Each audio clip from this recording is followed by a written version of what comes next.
The first time I saw her cry, it wasn't tears that gave her away, it was the sound. A soft, sharp crack, like a glass breaking in another room. Lena always carried herself as if she were balancing something fragile between her ribs. My father said she was poised. I thought she just looked scared of shattering. It was late October, the kind of evening that smelled like rain and endings. I'd come home early from work. The lights were on, but the house was too quiet. Then I heard it, a muffled crash from the kitchen. When I walked in, she was on the floor, her hands bleeding, surrounded by shards of crystal. The decanter, my mother's, lay in pieces around her. "I didn't mean to," she whispered. Her voice was trembling. It slipped. She was crying, but carefully, as if even her grief might cut her. I knelt beside her, tried to gather the glass, but she caught my wrist. "Don't," she said. "You'll get hurt." I looked at her then, the streak of blood on her palm. The red wine soaking into the white tiles, and for the first time. I wondered if she'd broken the decanter on purpose. My father came home an hour later. By then, the floor was clean, the cuts bandaged, the evidence gone. When he saw the empty spot on the counter, he frowned. "What happened to your mother's decanter?" Lena smiled faintly. "It cracked. I threw it out." He nodded, distracted, already opening his laptop. But I couldn't stop staring at her hands. Thin, pale, trembling slightly as she poured him a drink. The wine hit the glass like a heartbeat. The next morning, I found something strange in the trash bin, not shards, but a single piece of unbroken crystal, shaped like a small tear. It glittered faintly in the light. Taped to it was a note, written in Lena's delicate, looping handwriting. "Some things are meant to break before they can be clean." I didn't know what she meant then, but I kept the fragment anyway. Over the next few weeks, she changed. Her smiles were slower, her laughter quieter. My father didn't notice. He never did. He left early, came home late. Lena filled the empty spaces with rituals, cleaning the same surfaces twice, watering plants that didn't need it, refilling his glass before he asked. One evening, I found her sitting at the dining table, staring at the spot where the decanter used to be. "Do you ever wonder," she said without looking at me, "why people keep things that can break so easily?" "Because they forget they can," I said. She smiled, a small, bitter curve. "No, because they like to watch them break." The next morning, my father left for a business trip. Lena stood in the driveway waving goodbye, her hand steady, her expression unreadable. When his car disappeared down the road, she turned to me and said, "I need your help." "With what?" She reached into her pocket and pulled out a small, folded photograph. It was old, grainy, black and white. My father stood beside another woman, smiling. The woman's hand was on his chest. "Who is she?" I asked. Lena's voice was calm. "The woman he was with before me." I frowned. "So what?" She looked up, and for the first time, I saw the glass behind her eyes, the sharp, reflective thing she'd been holding all along. "She's not dead," she said softly. "But she should have been." Outside, the rain began to fall, gentle but constant, like the sound of something breaking very slowly. Lena didn't speak again for a long while. The rain outside had turned the windows into mirrors, and in them, I saw both of us reflected, her face calm, mine pale and uncertain. "Your father never told you about her," she said at last. "He said she left him. But that's not what happened." I studied the photograph. The woman in it was beautiful, with sharp features softened by a smile that didn't quite reach her eyes. She was holding a glass, the same cut of crystal as the decanter my mother once owned. She's the reason your father married me, Lena continued, her voice measured, detached. Not because he loved me. Because he needed someone else to hide behind. What do you mean? She took the photograph from my hand and held it up to the light. This picture was taken the night before she vanished. He said she ran away. I believed him, for a while. The room seemed smaller suddenly, the air denser. You think he? She nodded before I could finish. He didn't kill her with his hands. But he killed her just the same. That night, I searched the internet for her name, Marianne Caldwell. No missing persons case. No obituary. Just one archived article from 12 years ago. Local woman found dead near riverbank, no suspects identified. The photograph wasn't mentioned. Neither was my father. When I looked up from the screen, Lena was standing at my door. She wasn't surprised. You found her, she said. I swallowed. Why didn't you go to the police? They already did, she replied. And they believed him. How do you know he's guilty? She smiled faintly, that same fragile, deliberate smile she always wore when something dangerous was about to happen. Because he told me he wasn't. The next morning, my father called from the airport. He was staying longer than expected. His voice was brisk, cheerful, too polished. When I told Lena, she simply nodded. That gives us time, she said. For what? She didn't answer directly. She just went to the cabinet, opened the drawer where she kept the wine glasses, and began lining them up on the counter one by one. 12 of them. Perfect, identical, spotless. Do you know why glass is dangerous? She asked without looking up. I shook my head. It remembers where it cracked, she said softly. Even after it's repaired. Then she poured red wine into every glass, careful to fill each one to the same line. The table looked ceremonial, like an altar. Your father made a promise, she said. He told me he'd never lie to me the way he lied to her. And did he? Her hand hovered over the last glass. He lied the day he said he loved me. That night, she showed me what she'd found, an old wooden box hidden behind the paneling in his study. Inside were letters, all from Marianne. Each one began with I forgive you, and ended with a date closer to the day she died. In the final letter, her handwriting faltered. I know what you did. I won't tell anyone, but I can't live with it. Lena folded the paper neatly, her fingers trembling. He said she drowned. But he never said why she was near the river. I felt something cold rise in my chest. You think she killed herself? Lena met my eyes. I think she tried to stop him from doing it again. Before I could ask what she meant, she turned to the window. The rain had stopped. The house was wrapped in silence, the kind that holds its breath. I'm not going to the police, she said. They don't fix ghosts. They just label them. Then what are you going to do? Her reflection in the glass smiled. I'm going to finish what she started. I didn't sleep that night.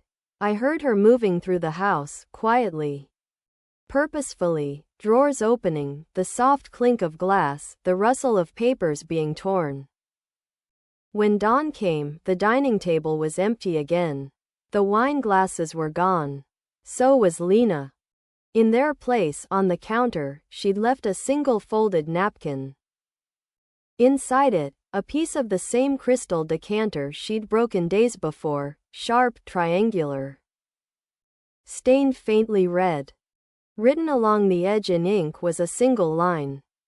When the heart finally breaks, it cuts both ways. And beneath it, one more word. Soon. She was gone for 3 days. 3 days of quiet that felt like someone holding their breath too long. The glasses she'd taken weren't in the cabinet when I checked. But one had rolled beneath the table, a single, perfect survivor. Rim smeared faintly with lipstick. Her color. On the fourth morning, my father came home. He dropped his suitcase at the door, loosened his tie, and smiled the way he always did when he wanted to skip the part where we asked questions. "House still standing?" he said. "Barely," I answered. He laughed, poured himself a drink. "You sound like her. Where were you, really?" He looked up, the smile faltering just slightly. "Why?" "Because Lena's gone." That stopped him. The glass paused halfway to his lips. "Gone where?" "I don't know." His expression tightened. For a moment, he didn't move at all. Then he set the glass down and said quietly, "If she's smart, she'll stay that way." I wanted to ask what he meant, but he was already walking away. I found her that evening, though she wasn't hiding. She was sitting on the riverbank, the one from the article. The same place Marianne Caldwell's body had been found. She didn't look surprised to see me. "You came faster than I thought."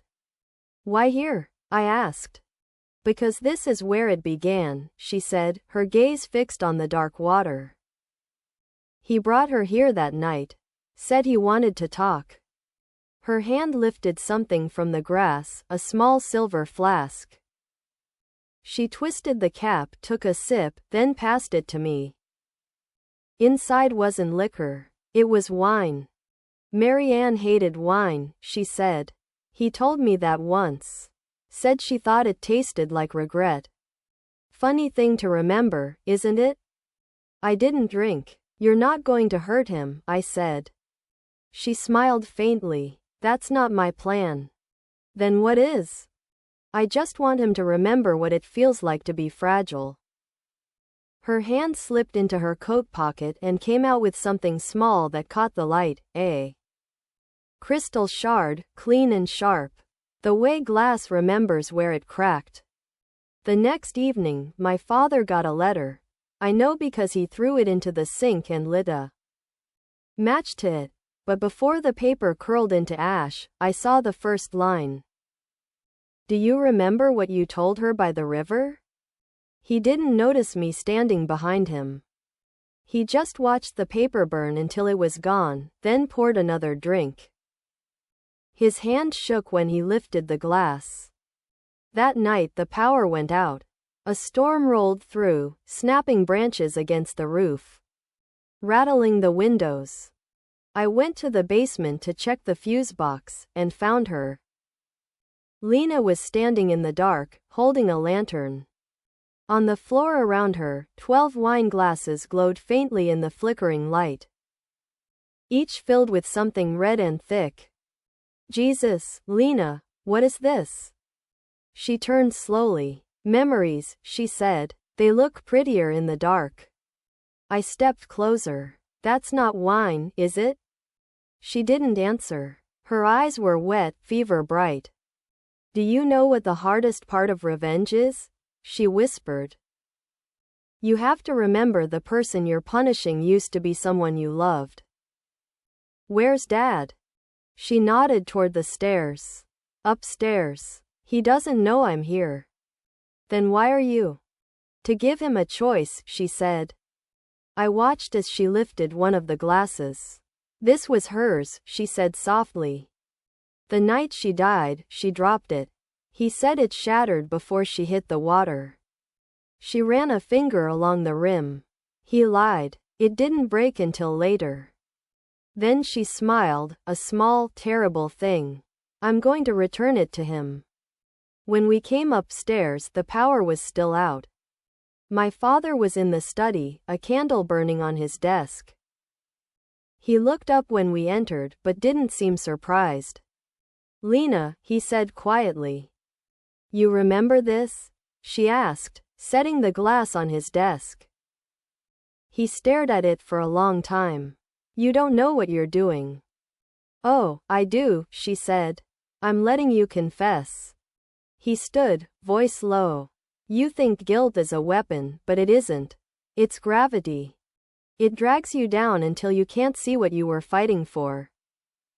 Then drown with it, she said.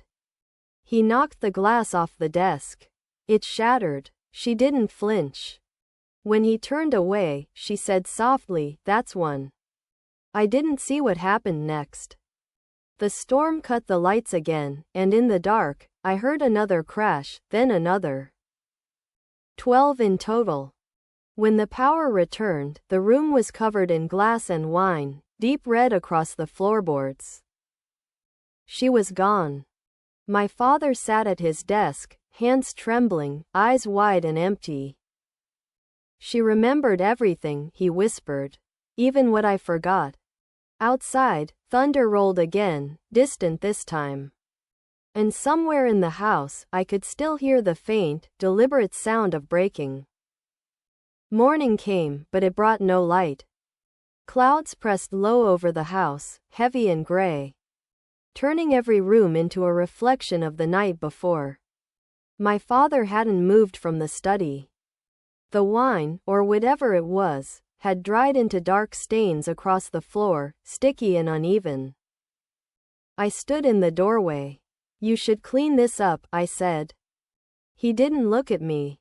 No, he said softly. Let it stay. It's what she wanted. She wanted you to remember, I said. Not rot in it. He gave a short, hollow laugh. You sound just like her now. I didn't answer. There was no point. By afternoon, I couldn't stand it anymore. The smell of wine, the stillness. The way every step felt like walking through the memory of something that had already ended. I drove into town just to breathe. That's when I saw her. Lena, standing across the street outside the florist, holding a bouquet of lilies. She wasn't hiding. She wasn't even pretending to. When she noticed me, she smiled. I crossed the street. You shouldn't be here. Neither should he, she said. Why the lilies? They were her favorite, she replied. Mary Ann's. You're bringing flowers to a ghost? Her eyes softened. No, I'm bringing them to the river. Because that's what revenge looks like now. No, she said, because it's the only way to let her go. Then she handed me one of the lilies. You'll need it too. I followed her back to the river that evening. The water moved slow and dark, heavy from the rain. She placed the bouquet in the current and watched as it drifted downstream. Petals folding into the surface like small, white wings. She didn't want to die, Lena said quietly. He made her feel like it was the only choice left. I didn't ask how she knew. She didn't look at me when she added, he did the same to me. Just slower. The wind picked up, snapping the last leaves from the trees. I don't want to hurt him, she said finally. I just want him to see what he's done, to understand it. Then why do I feel like this isn't over? I asked. Because he hasn't decided whether to forgive himself yet, she said. And until he does, we're all still living in his story. When I got home, the house smelled faintly of smoke. My father was gone. On the desk lay a note, no greeting, no signature. You said she wanted me to remember. I do now. You'll find what's left by the river. I ran until my lungs hurt. By the time I reached the bank, the sun was sinking. I saw him standing in the shallows, shoes in the mud. The water glinting red from the reflection of the sky. Dad, I shouted. He turned, eyes glassy but calm. I thought I could outlive what I did, he said. But I can't. Come back, I said, stepping closer. You don't fix things by drowning with them. He shook his head. You fix them by letting them sink. Then he looked past me. She's here. I turned, but there was no one, only Lena on the far side of the riverbank, her face unreadable. Please, I said, to both of them. Don't do this. But he waded deeper. The current pulled at his coat, the water rising. He didn't fight it. When I reached the edge, Lena caught my arm. Let him, she said. It's what he chose. Is that what she wanted too? I asked. She didn't answer. Her grip tightened until I felt her pulse racing under her skin. Then he was gone. The police called it an accident. His car was parked neatly at the trail entrance, the keys in the ignition. No sign of struggle. Lena came to the funeral but stood in the back, dressed in gray, head bowed. She didn't speak to me until everyone else had left. I didn't push him, she said quietly. I know. He wanted to confess. He just didn't know how. I studied her face, the calm, the restraint, the exhaustion. And you? Do you know how? She smiled sadly. I already have. That night, I went back to the house. It felt different, emptier, but lighter somehow. The broken glass in the study was gone. The stains on the floor were scrubbed clean. On the counter sat the single wineglass Lena had left behind, perfectly whole. Filled halfway with water. A note beneath it read, "Glass doesn't heal, Adam. It just forgets the shape of its cracks." I picked up the glass and turned it in my hand. The water inside caught the light from the window, trembling faintly. Outside, the river kept moving, carrying lilies and ghosts downstream. And for the first time, I understood what Lena had meant. Revenge wasn't about destroying what broke you. It was about leaving enough light for the cracks to show. The days after the funeral passed like static, sound without shape, grief without weight. People came and went with casseroles and condolences. But their words slid off me like water off cold stone. The house felt less like home now and more like a stage after the actors had left. The props still there, but the story gone. Lena didn't return, at least not openly. But she lingered, in small things. The wine glasses that caught the morning light. The faint trace of her perfume on the stair railing. The sound of her voice in memory, half warning, half confession. Glass doesn't heal, Adam. It just forgets the shape of its cracks. I tried to live around that truth. I failed. A week after the burial, I received a package. No return address. Just my name, written in her handwriting. Inside was a small wooden box lined with velvet. Nestled in the center was the crystal shard she'd once shown me, the same piece from the decanter she broke the day everything began. Beneath it was a folded letter. Adam, I don't know if you'll hate me for what I've done, or if you'll understand it. Maybe both. You should. There's no pure forgiveness in what we had, only fragments of it. Sharp and uneven. But that's how truth works. It cuts you before it cleans you. Your father died believing he chose his ending. Maybe that's true. But he didn't choose the truth that led him there, I did. I told him the one thing I'd promised never to say. I told him that Marianne was pregnant. And that he wasn't the father. That was the night she died. I stopped reading. The room swayed. My pulse hammered in my ears.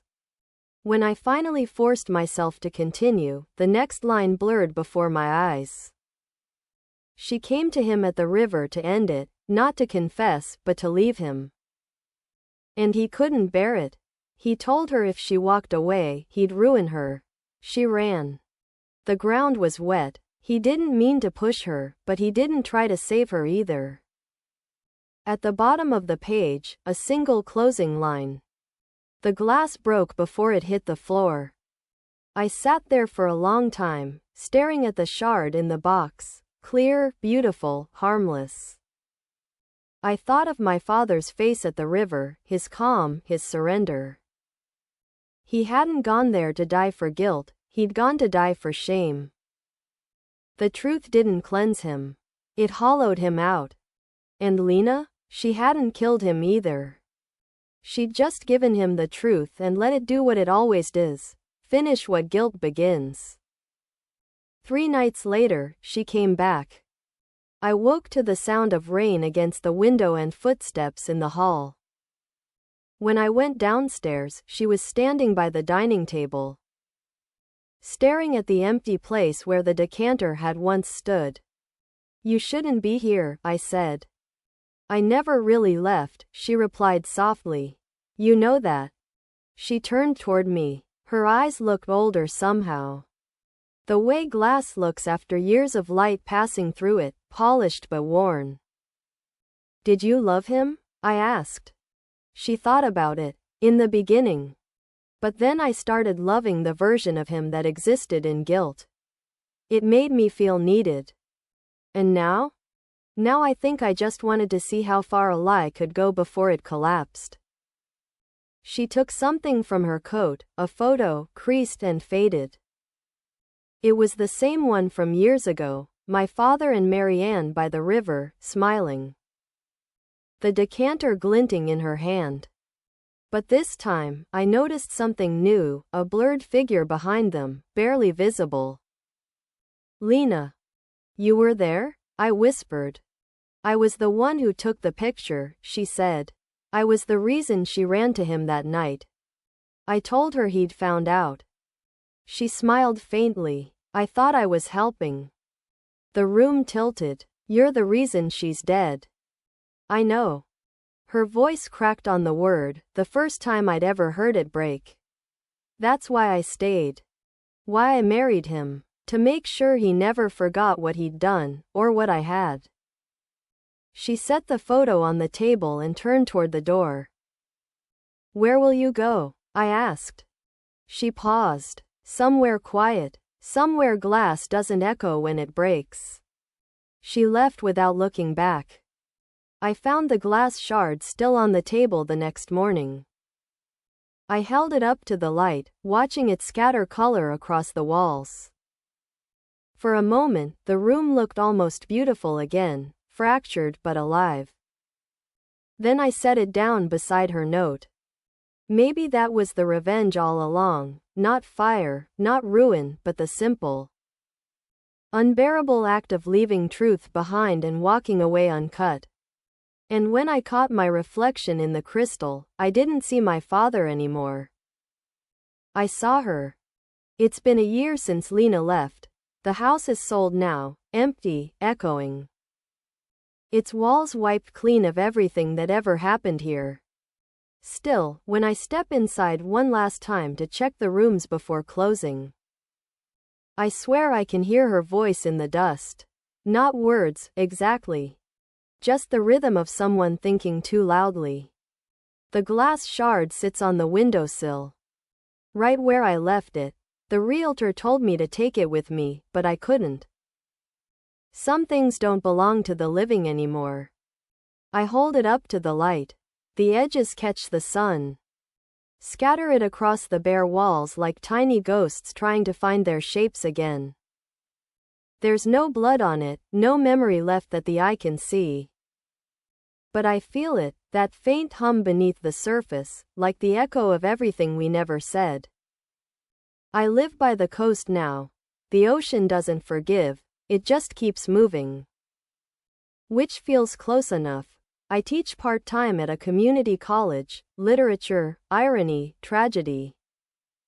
All the things that pretend to make sense of broken people. I still catch myself setting 2 glasses on the table when I pour a drink, old habits of memory. Sometimes at night when the tide comes in, I hear the sound of something thin and delicate striking rock, bottles, shells, maybe glass. It always takes me back to her. Not to the lies, not even the revenge. Just the quiet way she held the truth, like it was something sharp and sacred. A letter came last week. No return address. No handwriting I recognized. Inside was a single sheet of paper, water-stained and folded twice. Adam, I found the river again. It looks different now, wider, slower. Maybe I do too. There are days I almost forgive him. And myself. That's how you know you're getting old. The anger turns to light, and the light turns to memory. Keep the shard. Don't hide it. Let it catch the sun. L. There was something else in the envelope, a small pressed lily, white and brittle. The kind she once floated down the river. I put it between the pages of a book on my nightstand, and every time I open it, a few flakes of the dried petal fall out, like she's still finding ways to vanish slowly. Sometimes I walk along the cliffs at dusk, the water below turning to silver. It's peaceful here, almost too much. I think about my father, how he looked when he realized the truth wasn't going to save him. I think about Lena, how she learned to carry guilt like glass, never tightly, never carelessly, just enough to feel its weight. And then I think about myself. How I spent so long trying to choose a side between them, when really, both of them were reflections of the same thing. People who wanted to be forgiven for the same sin, not knowing when to stop loving the wrong person. The other day, one of my students asked me what I thought the word closure meant. I told her, it's a myth, there's no such thing as closure, only perspective. The door never shuts, it just opens somewhere else. She laughed and said that sounded depressing. I smiled. No, I told her. It's just honest.